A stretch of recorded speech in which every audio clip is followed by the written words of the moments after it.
This episode of Playing on a Budget is brought to you by CoolStuffInc.com, the #1 source of games and gaming accessories, and by GatheringMagic.com, the #1 source of Magic the Gathering news and articles. Hi there, it's Kevin with GatheringMagic.com here with another episode of Playing on a Budget. This is going to...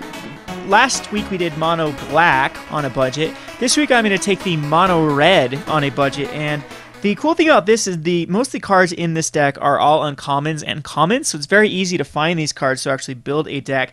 The bad news is some of these uncommons and commons are quite pricey for being uncommons and commons. So we have, first of all, let's go down the prices here, brought to you by CoolStuffInc.com, your #1 source for Magic the Gathering singles and the sponsor of this series. So please go check them out and support Playing on a Budget. So anywho, let's go over here to Cool Stuff, and I don't have the Cacklers, but let's put in the Rakdos Cacklers, see how much they're running for at the moment. And right now our budget is at $67.82 with all of the, they're a little pricey cards, so they're $1.50 a piece. So we'll add these, and let's see what it makes our total come up to here. So let's view our cart. So I think I've got all the cards that are extra. We're up to 73.78.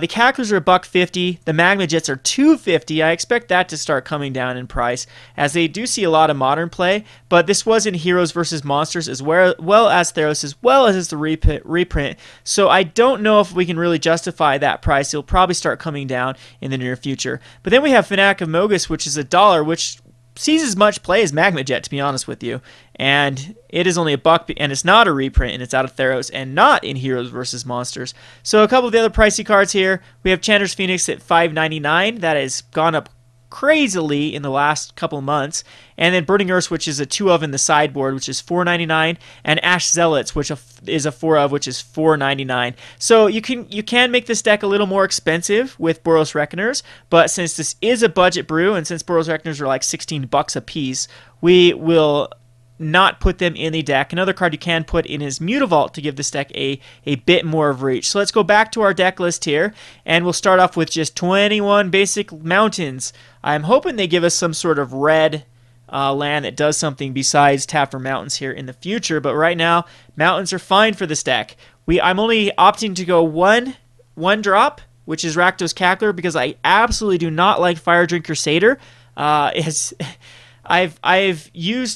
There have been plenty of games where I've actually killed a Fire Drinker Satyr, and say if you like Lightning Strike the Fire Drinker Satyr, so in the mirror, if they're playing the Fire Drinker and I end up Lightning Strike it, that's 3 damage they have to take, and they get to lose a creature for my Lightning Strike. So it's an amazing trade on my part and a horrible trade from an opponent's part, so I really do not want that to happen. Then there's like Arena, or wait, there's a couple other 1-drops, but again, I'm not very impressed with them.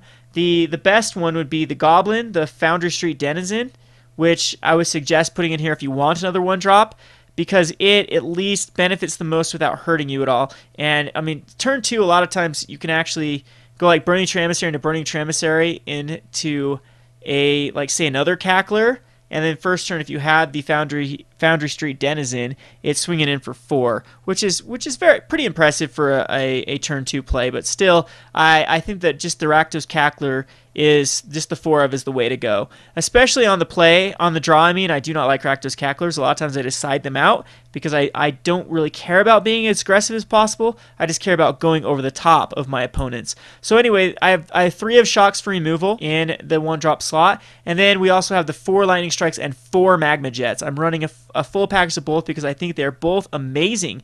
We are still running 28 creatures, so our creature count is fine. So we have a total of 11 non-creatures here that actually work with Chandra's Phoenix. So going down the list here, then we have Ash Zealots. He's probably your best 2-drop. That's the 2/2 first strike haste. And then Burning-Tree Emissaries, you definitely want them in this list, even though if you look, there's no like Fire Fist Strikers or anything like that, but it's still a lot of times you go like Burning-Tree Emissary into Magma Jet. So it's a first turn Cackler and a second turn Burning-Tree Emissary, Magma Jetting off their blocker and getting in for 2. And Scrying, which Scrying is very important in this deck. Then we have the Frostburn Weirds. We're using them mainly just for their devotion count. I think they are a bit better than Fire Fist Strikers or Gorehouse Chainwalker, or I think there's a few other 2-drops that you could go that interact a little better with Burning-Tree Emissary, but the double red's awesome. In the mirror, these are so good. Against plenty of decks, this is actually a great card. So that's why I'm including it. Then we have Rakdos Shred-Freak. Again, this is a 2-drop that has double red in its mana symbols and is a 2/1 haster. Very, very good. Then on to our 3-drop, only using the Chandra Phoenix, so the majority of our deck is going to be unloaded in the first couple turns. Chandra Phoenix gives us the reach. Fanatic of Mogis helps us go over top our opponents. It deals damage equal to your devotion to red. So that is why I'm including so many of these double red cards.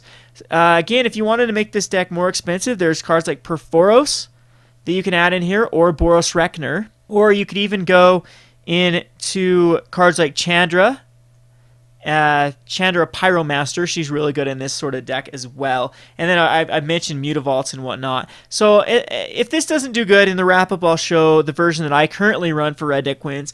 I usually don't run this deck that often. I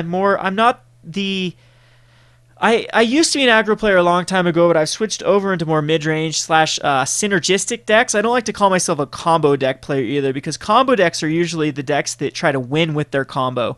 They try to get off like a Mazazan. That'd be an example of a combo deck, or Omniscience Last Standard would be an example of a combo deck.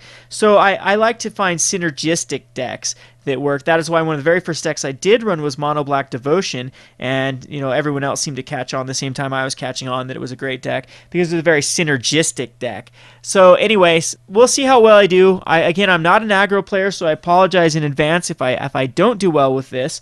Let's go on to the sideboard here. I am in love with this card against the green decks that don't run removal, or the mono blue decks that only run Cyclonic Rift, because what mono blue does is it tries to clog up the board with cards like Frostburn Weird and Cloudfin Raptors and whatnot. If you put a Madcap Skills on one of your dudes, say an Ash Zealot or even a Rakdos Cackler turn 2, you're getting in for 5 damage on turn 2 with the Rakdos Cackler, and it cannot chump block with anything, and it's going to take them a while to get enough creatures to start chump blocking, and they can remove subsequent creatures. Like if they do have a Tidebinder Mage and tap it down, this deck has plenty of ways to remove the Tidebinder Mage. So Madcap Skills are really in here for the mono blue devotion and the mono green lists, and any other deck that doesn't want to interact with your creatures.